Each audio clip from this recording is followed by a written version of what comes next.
नमस्कार, स्वागत है आपका और आप देख रहे हैं अपना यूट्यूब चैनल रीमेक एडुपाक। एसेट डिक्लेरेशन फॉर्म, जी हाँ, अभी एसेट्स लायबिलिटीज डिक्लेरेशन फॉर्म हमने ऑनलाइन फिल किया है।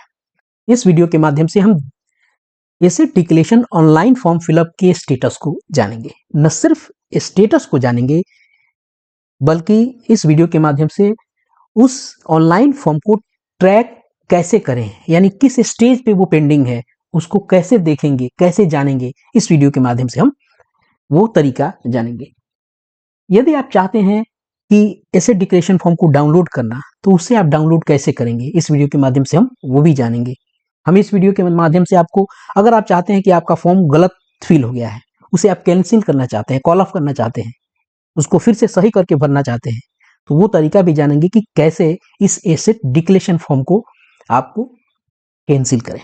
तो चलिए वीडियो को शुरू करते हैं, और वीडियो को शुरू करने से पहले आपसे आग्रह करेंगे, पहली बार चैनल पे हैं तो चैनल को सब्सक्राइब कीजिए, कंटेंट पसंद आता है तो लाइक शेयर जरूर करें। आइए देखते हैं और सारे स्टेप्स को और सारे तरीकों को जानेंगे। मैं आपको दो तरीके बताऊंगा यहाँ, और इन दोनों तरीके से आप इस ऑनलाइन फॉर्म के स्टेटस को, ट्रैक टैक्टिक्स को, डाउनलोड करने के तरीके को, कैंसिल करने के तरीके को हम देखेंगे और जानेंगे। तो चलिए देखते हैं पहला तरीका।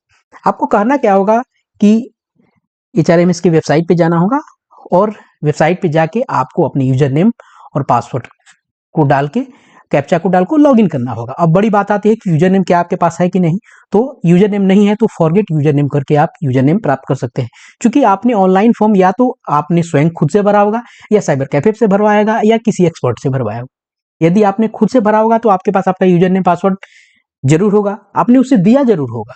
यदि आप साइबर कैफे से भरवाएंगे तो उसने भी कुछ तरीके अपनाकर आपका यूजर नेम और जो भी क्रेडेंशियल्स हैं, उस क्रेडेंशियल्स को आपसे रीसेट जरूर कराया होगा। तो आप अपने यूजर नेम को यहाँ डालें, पासवर्ड को डालें, और लॉगिन यहाँ से हो जाए। यदि आपके पास पासवर्ड नहीं है तो बाई OTP आप जा सकते हैं। बाई OTP कीजिएगा तो आपसे आपका मोबाइल नंबर पूछेगा, उस पर फिर एक OTP आएगा, आप पासवर्ड रीसेट करके आप यहाँ से आगे लॉगिन हो जाएंगे। ये लॉगिन क्रेडेंशियल्स है, इससे आप लॉगिन करके आप उसके डैशबोर्ड पे पहुंचेंगे। जैसे डैशबोर्ड पे पहुंचेंगे, ये डैशबोर्ड है, यहाँ कई सारे ऑप्शंस हैं। चलिए पहले जानते हैं कि आपने जो फॉर्म भरा था वहां कैसे पहुंचा जाता है, वो कैसे होता है। उस तरीके को भी अपनाकर हम स्टेटस को देख सकते हैं। यह है पहला तरीका। आपको जाना होगा इस सेल्फ सर्विस पे। जैसे यहाँ सेल्फ सर्विस पे क्लिक करेंगे, आपको दिख जाएगा यहाँ एसेट लायबिलिटीज डिक्लेरेशन। आपने यहीं से फॉर्म भरा होगा, या चाहे एक्सपर्ट से भरवाएगा तो उन्होंने यहीं से फॉर्म ये भरा होगा। अब आपको इसको यहाँ क्लिक कर देना है। जैसे आप क्लिक करेंगे, आप पहुंच जाएंगे फॉर्म भरने के पहले स्टेप पर। क्योंकि फॉर्म भरा जा चुका है, तो आपको पहला फॉर्म जो है, ये चूंकि 2025 के लिए फॉर्म भरा गया है, तो यहाँ लिखा हुआ है कि सबमिट स्टेटस डिक्लेरेशन। अब आपको यहाँ रेफरेंस नंबर वो बता रहा है, एप्लीकेशन स्टेटस को भी बता रहा है, और आपका पेंडिंग विथ यानी कहाँ पेंडिंग है ये भी बता रहा है। पहला तरीका मैं आपको बता रहा, इसमें आपका रेफरेंस, किस रेफरेंस नंबर से ये डिक्लेरेशन फॉर्म सबमिट हुआ है वो ये आपका बता दे रहा है। ये अभी सबमिटेड के यानी फाइनल स्टेज में जाके नहीं हुआ, एक्सेप्ट नहीं हुआ है, ये अभी अंडर प्रोसेस है। और किसके पास है ये यहाँ दिखा हुआ है। अगर आप चाहते हैं कि उस फॉर्म को यहाँ से देखना, तो क्या दिखाता है, आप चाहते हैं कैंसिल करना, उसके स्टेटस को और ट्रैक करना है और डीपली वहां जाना, उसको डाउनलोड करना, तो क्या यहां से हो पाएगा? तो यहां से वो नहीं हो पाएगा। क्यों? जैसे यहां इस जो ब्लू स्थिति में है, इसको अगर आप क्लिक करते हैं तो आपको ये इस तरह से दिखाएगा। ये कहेगा कि you have already applied the request reference number for this year. यहां से वो नहीं होगा। तो आपको क्या करना होगा? आपको दूसरा तरीका आपको अपनाना होगा। वो दूसरा तरीका कौन सा है? वो तरीका है, आप आइए अपने डैशबोर्ड पे, जो लॉगिन करके डैशबोर्ड पे आप जैसे पहले पहुंचे थे। यहाँ आपको कई सारे ऑप्शन, आपको इस साइड तो दिख ही रहे हैं, आपको उस साइड ध्यान नहीं देना है। आपको ध्यान देना है इस एरिया में, इस एरिया में आपको ध्यान देना है। आपको ध्यान देना है इस save as draft, submitted request, inbox और आउटबॉक्स वाले इस फ्रेम में। और आपको यहाँ देखना है सबमिटेड रिक्वेस्ट पे। अब सबमिटेड रिक्वेस्ट पे आप यहाँ 3 दिखा रहा है। जिस भी शिक्षक का है या जिस भी एम्प्लॉय का है, उन्होंने 3 रिक्वेस्ट डाले हैं, इसलिए यहाँ 3 दिखाया। अगर आपने 1 डाले हैं तो 1 दिखाएगा, 2 डाले हैं तो 2 दिखाएगा। आपको दिखेगा सारी चीजें यहीं से। अब आपको यहाँ क्लिक करना है। जैसे आप यहाँ क्लिक करेंगे, कुछ चीजें खुल के आ जाएंगी। देखिए, जैसे वहां 3 चीजें दिखा रहा था, तो यहाँ 3 रिक्वेस्ट है। एक रिक्वेस्ट है पर्सनल एंड फैमिली प्रोसेस का, पर्सनल और फैमिली प्रोसेस दो रिक्वेस्ट है।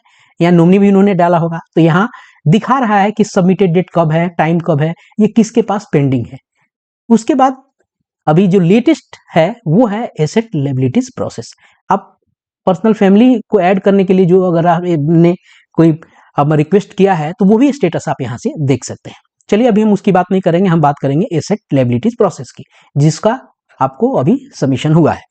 यहाँ उसका रेफरेंस नंबर दिखा देगा, ये आपको डिस्क्रिप्शन में बता दिया कौन सी एक्टिविटी आप देखना चाहते हैं, एसेट्स लायबिलिटीज प्रोसेस। उसके बाद सबमिटेड डेट्स। अब दो चीजें होती हैं, इसको अगर आप ट्रैक करना चाहते हैं, ये दिखा रहा है कि पेंडिंग विथ, इस व्यक्ति के पास वो पेंडिंग है, इधर वो डीओ के पास होगा या डीपीओ के पास होगा। अगर डीपीओ के पास से वो आगे बढ़ा है तो किसी गिरानी के पास गया होगा या किसी दूसरे स्टेप पे गया होगा। मैं आपको बताऊंगा कि कैसे वो दिखता है। अगर आप इसको चाहते हैं कैंसिल कर देना, तो यहाँ एक ऑप्शन लिखा है कॉल बैक, यहाँ क्लिक करके आप इस अपने पूरे फॉर्म को कैंसिल कर सकते हैं। जैसे कॉल बैक कीजिएगा, एक दो चीजें इंफॉर्मेशन आपके पास आएगी, वो आप करके पूछेगा आपसे कि क्या आप श्योर हैं इत्यादि पूछेगा। ये काफी रिस्की चीज है, इसलिए मैं आपको ऐसे ही बता सकता हूँ, उसका प्रूफ मैं आपको नहीं दिखा सकता। कॉल बैक यहां से कर सकते हैं। अब बात रही ट्रैक करने की, तो ट्रैक जब करेंगे तो कैसे दिखता है।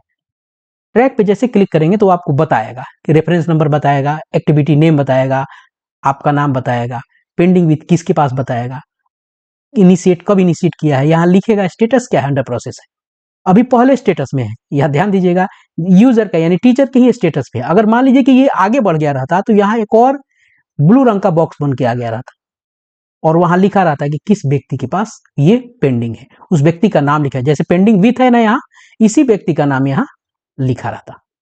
क्लियर, यहाँ जो जिसके पास पेंडिंग है वो नाम आपको लिखा रहेगा। जिस व्यक्ति के पास सेकंड स्टेप में चला गया, अभी ये प्रोसेस हुआ ही नहीं है, जिस भी व्यक्ति का है उनका अभी प्रोसेस हुआ ही नहीं है। अगर प्रोसेस हो जाता तो सेकंड कंडीशन हो जाता। यहां से अगर आगे बढ़ता तो फिर एक और अलग हरे रंग का बॉक्स बन के आ जाता, वहां उस स्टेज में वो चला जाता। इस तरह से आप ट्रैक कर सकते हैं कि कौन से स्टेज में हमारा फॉर्म है। यहाँ हम लोगों ने दो चीजें जानी कि कैंसिल कैसे कर सकते हैं, ट्रैक कैसे कर सकते हैं, और बात आई कि डाउनलोड कैसे कर सकते हैं। चलिए चलते हैं। अब यहां से हमने जान लिया कि कैंसिल कैसे कर सकते हैं, ट्रैक कैसे हम कर सकते हैं। अब हमको फॉर्म को डाउनलोड करना है। अब आप यहाँ क्या क्लिक कीजिएगा, अब आपको ये जैसे ब्लू रंग का व्यवस्था है ये आपको क्लिक करना होगा। यहाँ जैसे क्लिक कीजिएगा एक पूरा का पूरा डैश बोर्ड की तरह आपको आपके डैशबोर्ड पे, यूं कहे कि आपके स्क्रीन पे पूरा एक पेज खुल के आ जाएगा। ये पेज आपको बड़े स्टेज में रहेगा, 2 फ्रेम में रहेगा। आपको फिर नीचे इसको स्क्रॉल करके जाना होगा। अभी स्क्रीन पे आपको इतना दिखेगा, नीचे आपको कुछ और है। आप यहाँ देखिएगा, फिर इस तरह से आएगा। आप डाउनलोड करने के लिए यहाँ भी दिखा हुआ है, डाउनलोड करने के लिए यहाँ अभी कीजिएगा तो ये ब्लैंक दिखाएगा। क्योंकि आपको डाउनलोड करना है और जानना है कि क्या क्या चीजें हुई हैं, तो यहाँ इस व्यवस्था से भी कर सकते हैं। उसके अलावा आप यहाँ आप चीज देख रहिएगा, पहले पेज में यहाँ देखिएगा, यहाँ कुछ एक लाल सा बटन है। ये लाल सा बटन नहीं है, ये पीडीएफ है, ये पीडीएफ है। इसको आप क्लिक कीजिएगा। जैसे आप क्लिक कीजिएगा आपके डाउनलोड के सेक्शन में जाके आपके मोबाइल पे या आपके कंप्यूटर पे ये डाउनलोड हो जाएगा। पूरा फॉर्म जो सबमिट किया गया है पूरा डिटेल्स सब हो जाएगा।